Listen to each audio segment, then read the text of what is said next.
So he gets a woman up who is talking about all of these families, and she's talking because years ago, she lost 2 kids to fentanyl from drugs that were brought across the border. Now, I want you to listen carefully to what she says. But 100,000 die every year, and nothing's being done. Not enough is being done. Numbers are going up, not down. And you talk about children being taken away from their parents. My children were taken away from me. 100,000 Americans every year are having their children, 200,000 because it's both parents, right? Are having their children taken away from them. This should not be politicized. It's not about race. Fentanyl doesn't care about race. So Marjorie Taylor Greene, she comes out and she gets it wrong. And she tweets, Biden's responsible for this poor woman's death. Well, that's not what she said. That's not what she said. She never said Biden was killing her children.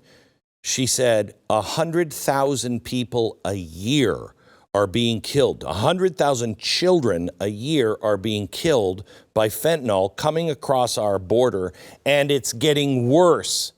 And my children were taken from me, and it shouldn't be politicized.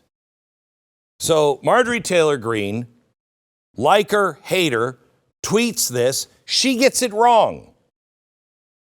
But then that night, here is what Joe Biden says. She was very specific recently, saying that a mom, a poor mother who lost 2 kids to fentanyl, that I killed her sons. Well, the interesting thing is that fentanyl they took came during the last administration. So I didn't kill her sons. Trump killed her sons. I'm just killing hundreds of other children. This shouldn't be politicized. Here's the mother's reaction after she saw the president mock her pain. Really? This is how you speak about the death of my sons? Because a congresswoman misspoke? You mock the loss of my sons. How dare you? What is the matter with you? Almost every Democrat on the committee offered me condolences. They at least had the decency to do that. You can't even do that? You have to mock my pain? And then what about the 22% increase in fentanyl deaths since you became president? Since you changed your policy at the borders? That represents tens of thousands of U.S. citizens who died under your watch, an increase in tens of thousands. And that represents even double that number of the parents who are suffering. Stop. So all of this stuff is to distract us from the real problem. And the real problem is the border and fentanyl. Who is sending fentanyl to Mexico? It is China. Who's then taking it from Mexico and bringing it across the border? It is the drug cartels. Who is turning a blind eye to all of this?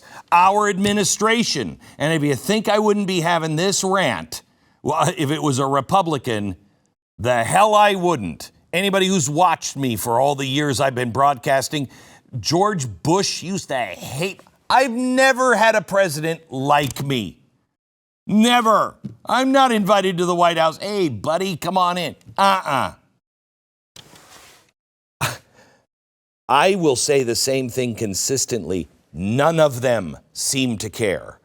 Because if they actually did care about fentanyl deaths, we'd be doing something about the border and the cartels and China. We wouldn't be having this stupid conversation. Here's a 11-year-old kid. By the way, have you seen the pattern in everything that I've shown you yet? I'll give it to you in a second. Here, watch this 11-year-old kid. Hi, my name's Knox Zajac. I'm 11 years old, and I go to Wyndham Middle School. I'm a 6th grader. I was in the library, and this book was on a stand. I'd like to read you a page.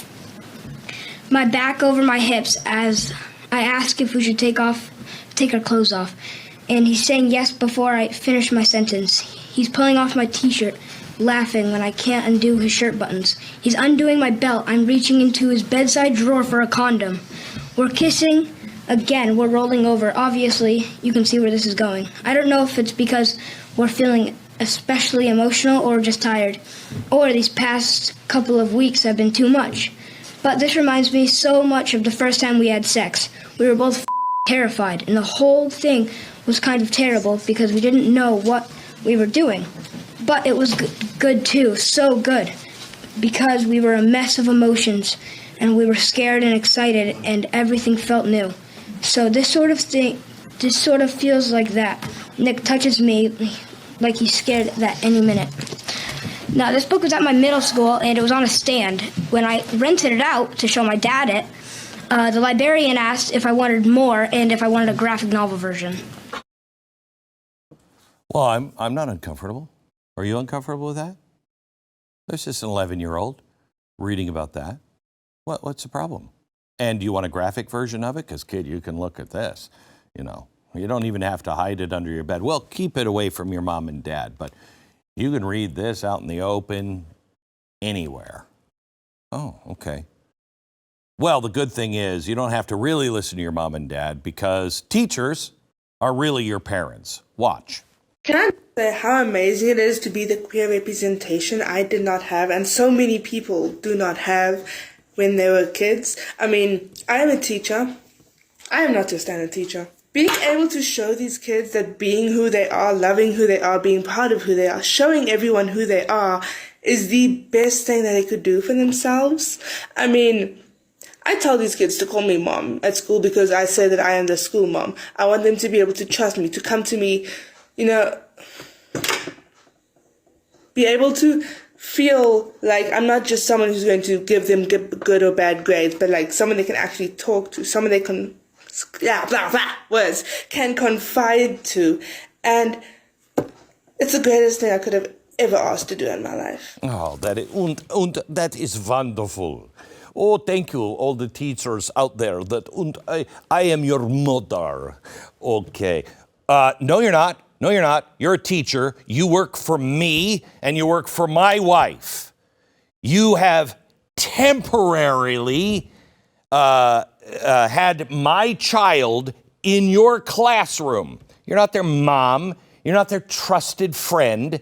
You're a teacher, period. You start cozying up to my child, I start to wonder, why are you doing that as an adult? So what do all these have in common? See, because I'm tired of talking about all of these problems and then seeing like we're all upset and, you know, should I be upset at the Josh Hawley clip or the Ted Cruz, or should I be upset about the Zelensky and the war thing? Should I be upset at the teachers and the teachers' unions and the books that our kids are getting? Because I can't deal with all of those. You don't have to. You don't have to. You deal with one thing. One principle. That's it. You are in charge of your own life, your own family, and you are the decision maker along with me and millions of others. We choose representatives who represent us. But have you gotten the feeling that they don't, not only do they not represent you, they think that they can tell you what to do. Seems like a power trip there. Oh, but they can also tell us when and where our kids are going to die at war and not really tell us the truth. I could go a step further and say, you know, maybe they even think that without permission of Congress, they can go up and blow up a pipeline, which is an act of war, without consulting anyone because they know they're right. Oh, the teachers can put those books. They can bring drag queens into schools. They can grind on our children. Why? Because they know better. They have degrees. You don't know anything. You are subservient to them. Even though I'm paying them, and wait, I'm paying them, but I can't fire them. I can't even now disagree with them without them taking the other people who are supposed to work for me and protect me and my family and my rights. Those people who I can't fire call somebody in Washington that I can't fire to enforce their domination of me. What? Und call me mama. Call me papa. I want you to call me papa. Do you now? Because you're not my mom. You're not my pop. You're not even a member of my family. And with you jamming all of this stuff down their throats, this bizarre, twisted, dark, sexual stuff on young kids, I'd say you're the stranger that maybe I've been warning my kids about. But you wanted my kids to call. Isn't it kind of like, no, your parents told me to come pick you up, and I have candy. You're in charge. You're in charge. The only thing that has to be fixed is the American system, the government, the banking system, the teachers' unions, all of it. They think you're nothing but a useless eater that can be controlled. Stand up. Stand together. Support the people who are actually in the fight. And strengthen your bond with the only one who can change anything. And that is God Almighty.